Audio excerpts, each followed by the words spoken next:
একটা প্রাচীর বদলে দিয়েছে জমির প্রকৃতি। একটা প্রাচীর বদলে দিয়েছে দুতরফে জমির রং। গতকাল সুপ্রিম কোর্টের ঐতিহাসিক নির্দেশের পর টাটা কারখানার জন্য 2006 সালে অধিগৃহীত সিঙ্গুরের এই জমি বরাবর এই প্রাচীর আজও কিন্তু প্রশ্নচিহ্নের মুখে দাঁড় করিয়েছে সিঙ্গুরের কৃষক সমাজকে। অনেকেই বলেন রাজ্যে পালা বদলের নেপথ্যে গুরুত্বপূর্ণ ভূমিকা নিয়েছিল সিঙ্গুরের এই জমি। গত 10 বছরে বদলেছে তার নিজের চরিত্র। যে জমি একসময় সিঙ্গুরের বহু পরিবারের মুখে ভাত জোগাত, আজ সেখানে ঘন জঙ্গল। অধিগৃহীত জমি বরাবর যে প্রাচীর রয়েছে তার এপাশে সবুজ শস্য শ্যামলা জমি, অথচ এই প্রাচীরের ওপাশে যে এটা টাটার জন্য অধিগৃহীত জমি, সেই জমির দিকে চোখ তাকালেই বোঝা যায় তা জঙ্গলের চেহারা নিয়েছে। এই জমির বুকেই একসময় শুরু হয়েছিল টাটাদের ন্যানো কারখানা তৈরির কাজ, বসেছিল খুঁটি, হয়েছিল নিকাশি নালা। কিন্তু সুপ্রিম কোর্টের রায়ের পর আজ সেসব অতীত। এই জমি ঘিরে এখন নতুন স্বপ্ন দেখছে সিঙ্গুর, ভবিষ্যতের স্বপ্ন।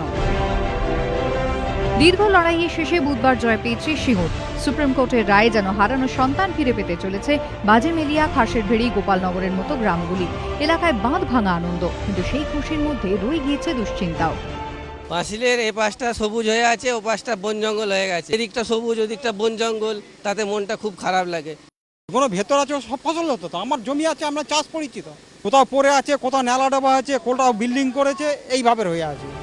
একটা দুটো নয়, কেটে গিয়েছে 10টা বছর। এতদিন ধরে পড়ে থাকা এই জমিতে ফের চাষ করা যাবে কিনা তা নিয়ে সংশয় অনেকের মধ্যেই, যদিও আশার কথা শুনিয়েছেন মুখ্যমন্ত্রী। কারো জমি হয়তো চাষযোগ্য নয়, আমরা চাষযোগ্য জমি করে দেব। মুখ্যমন্ত্রীর এই ঘোষণায় জমি থেকে নতুন ফসল তোলার স্বপ্নে এখন বিভোর সিঙ্গুরের কৃষকরা। আজকে মুখ্যমন্ত্রী বলেছেন যার যেখানে জমি ছিল সেই জায়গাতে তাকে সেই জমিই ফেরত দেওয়া হবে, এবং জমি যদি অচাষযোগ্য হয়ে গিয়ে থাকে তাহলে তাকে চাষযোগ্য করে দেওয়া হবে।